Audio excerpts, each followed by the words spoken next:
level before? I don't think so, just in wiffle ball. Okay. Yeah. This is 2 times this year now already where you've come through in the ninth. Texas Tech home run last week, and then today to get on and set the table for Kozeal.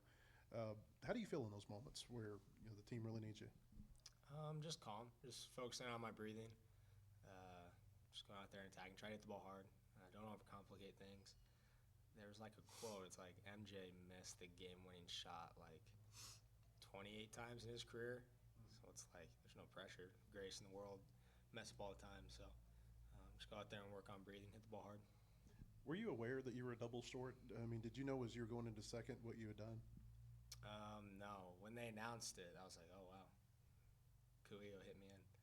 Yeah. I didn't know until they announced it. I don't know if he'll come in here or not, Kozeal, but what did you see from that at bat that won it? I think he got to 2-0, and they threw a cookie slider down the middle. He didn't swing. I was like, come on, Koo. And then he ended up getting a piece of one, and I was just hauling butt around third. But I'm so confident when he comes up to the plate. I knew he'd get it done. Hunter, Coach Van Horn said he felt like you were more motivated this week after how last weekend went. Mm-hmm. How did this week go for you in the lead up to this start? I really focused on getting my curveball to where I want it to be, and not the up and arm side misses that I've been having last week. I found a really good feel for it, and it was really good for me today. So that was my main focus this week, and obviously just flush it back behind me and just go at it this week. Is there anything else in particular you feel like went a lot better today than last week? Yeah, I just feel like I was able to just throw strikes and get my curveball in there. And even when my fastball wasn't there for me, I still had my cutter right there. I threw that probably more than my fastball today, honestly. Parker Coyle was really close to an immaculate inning. Did you guys in the dugout know what was happening? And Cam in the field, did you guys get the sense that it was going on?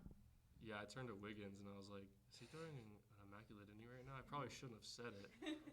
But I look up and like where it says the strikes and balls is like 7 strikes, 0 balls, and Wiggins and I just look at each other like, no. I think the guy, he fouled one off, and then the crowd kind of went, oh, and then I looked and I was like, oh, he would have done it twice as he did last year, but yeah. I think he knew it too. It looked like he was laughing a little bit when the guy fouled it off. Geez.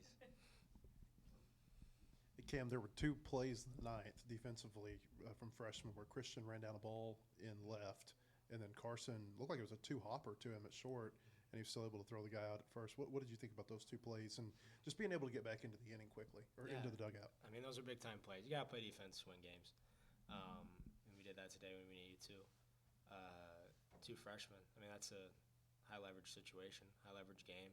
Turner's so fast, and Brumbaugh is just fearless, so cool to see that happen. Mm-hmm. You mentioned, Hunter, that you said when my fastball wasn't working for me today and you may have thrown more cutters. It seemed like the off-speed stuff was a lot more crisp for you. Is that kind of how you would analyze it?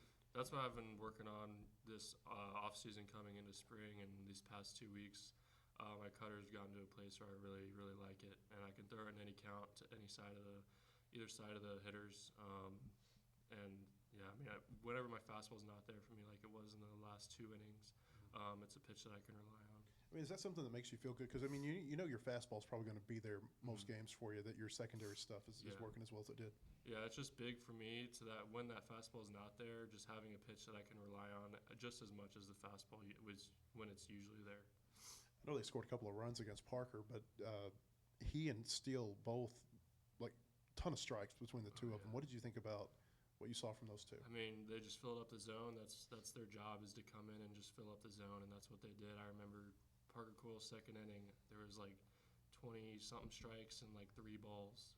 And then Steve comes in right after him in the 8th and the 9th and just fills up the strike zone even more too. It's just a really big job from them.